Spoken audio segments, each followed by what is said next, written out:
ពឹងតាណាទេក្រៅពីកូនបកើតកូនប្រសាក្រៅពីចៅសំណុំក្រុមគួសាញាតទាំងឡាយពឹងបានប៉ុន្តែពឹងរឿងផ្សេងប្រសងពឹងបានប៉ុន្តែពឹងរឿងផ្សេងប៉ុន្តែអ្វីដែលចាំបាច់ម៉ែឪក្តីសង្ឃឹមទីពឹងរបស់គាត់ទាំងពេលនៅរស់ទាំងពេលចូលពេទ្យទាំងពេលដែលស្លាប់ទៅគឺនៅតែសង្ឃឹមលើកូនទាំងអស់ទាំងមកញោមជឿទេញោមជឿទេញោមពឹងលើកូនអត់មានតែពឹងណាក្រៅពីកូនទេរហូតដល់ញោមខ្លះឃើញគាត់និយាយគាត់រស់នៅគេដែរពេញវ័យដែរប៉ុន្តែឥឡូវហួសសេរីកំមុំហើយមកដល់កំមុំចាស់មិនមែនតែកំមុំចាស់ដល់ឡើងកំមុំយាយចាស់អត់មានគូមានអីដល់តអត់ប្តីមិនដឹងពឹងណាអាអត់កូនទៅទៀតឃើញអ្នកខ្លះគាត់និយាយគាត់ថាពិបាកចេះតែព្រួយបារម្ភចេះតែគិតគេចឹងសេចក្តីសង្ឃឹមរបស់ម៉ែរបស់ឪនេះ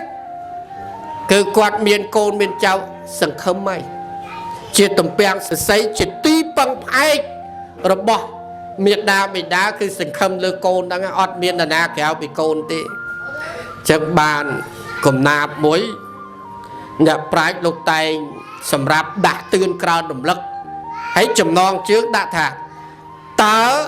ឲ្យពុកម៉ែពឹងលើអ្វីទៅឥឡូវញោមចាំស្ដាប់បទពាក្យ7ហើយស្ដាប់ហើយយកទៅពិចារណាកូនចៅក៏ទៅពិចារណារឿងនឹងដែរ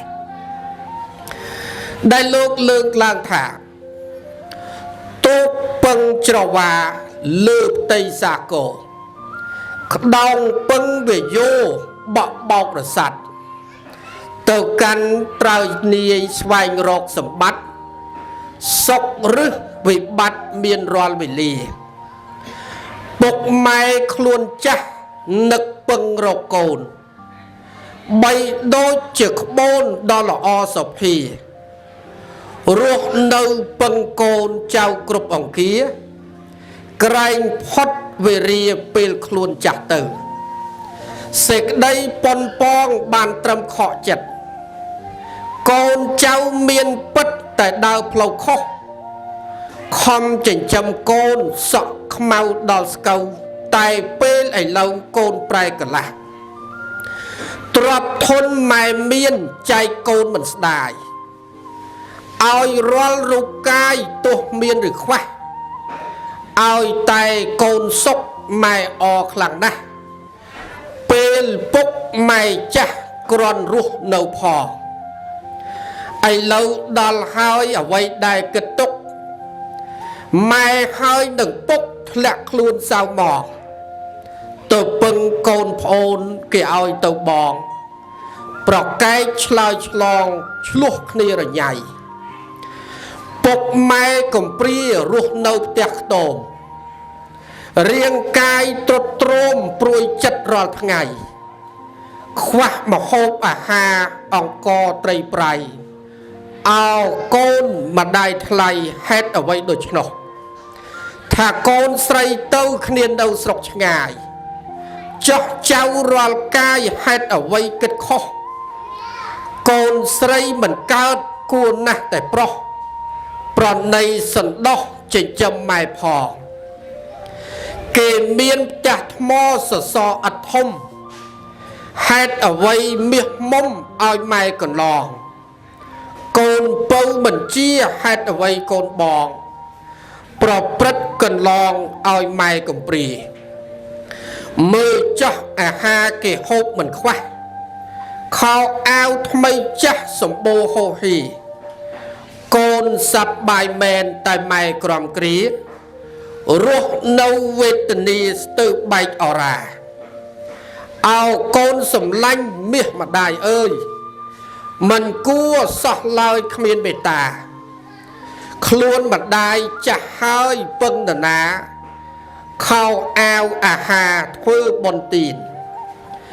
បើខ្ញុំពោលទៅក្រែងមានកំហុសសូមអស់សប្បុរសគំនិតល្អជាបើខ្ញុំពោលត្រូវដឹងគុណគ្រប់គ្នាពុកម៉ែចរិយាក្នុងផ្ទះនោះឯងប្រការមួយទៀតខ្ញុំឆ្លៀតជូនបុណ្យគ្រប់អស់មហាជនសូមភ្លឺចិញ្ចែង ដោយអំណាចនៃធម៌ព្រះសម្ដែងសូមអស់គុណម្ដែងបានសុខសួស្តីសូមដឹងគុណឡើងរៀនស្ដាប់ធម៌អាចម្រើនប្រាជ្ញាទើបផុតអវិជ័យបើមិនដឹងហើយចូលអ្នកគ្មានក្មៃចម្រើនបារមីរៀងរាល់វេលាបើអ្នកដឹងគុណពុកហើយនឹងមកខែរាល់ថ្ងៃខែគាត់ចាស់ជរាពេលអ្នកស្លាប់ទៅកើតក្នុងសួគ៌ផុតទុកនានាលុះនៅពីណោអ្នកកំណាតនឹងលោកដាស់តឿនថាកូនចៅទាំងឡាយបើទោះបីជារស់នៅទីណាខ្ពស់ដល់ណាក៏ដោយប៉ុន្តែសុំឲ្យកលេចមកមើលម៉ែហើយនឹងឪនៃជីវិតចុងក្រោយឲ្យគាត់បានសំរុំឲ្យគាត់មានសេចក្តីសុខផងអញ្ចឹងកូនចៅត្រូវគិតត្រូវពិចារណាពីរឿងទាំងអស់ហ្នឹងឲ្យមែនទេអញ្ចឹងបានអាត្មាកលេចមើលឃើញកូនចៅញោមចាស់ដើមបនគ្នានេះ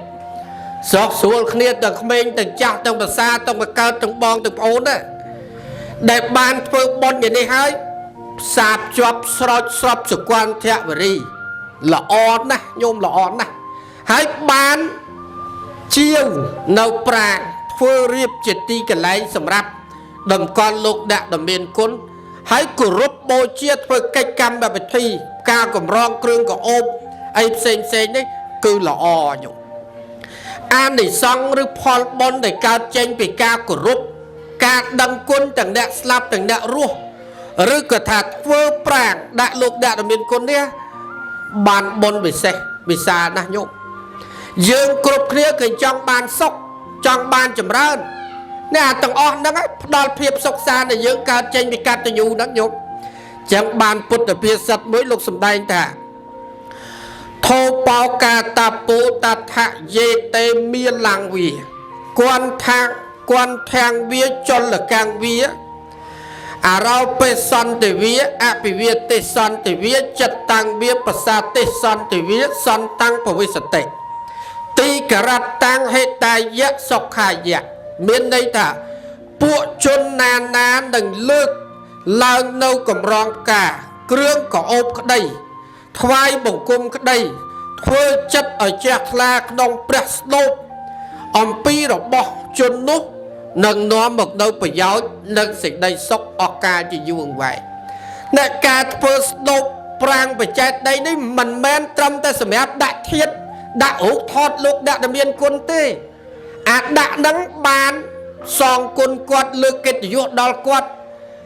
មិនត្រឹមតែប៉ុណ្្នឹងទេពេលដែលយើងមកគោរពប្រណិប័តបានបុណ្យបានកុសលហើយនាំនៅប្រយោជន៍សេចក្តីសុខសេចក្តីចម្រើនអស់កាលជាយូរអង្វែងនឹងកើតមានដល់យើងដែរ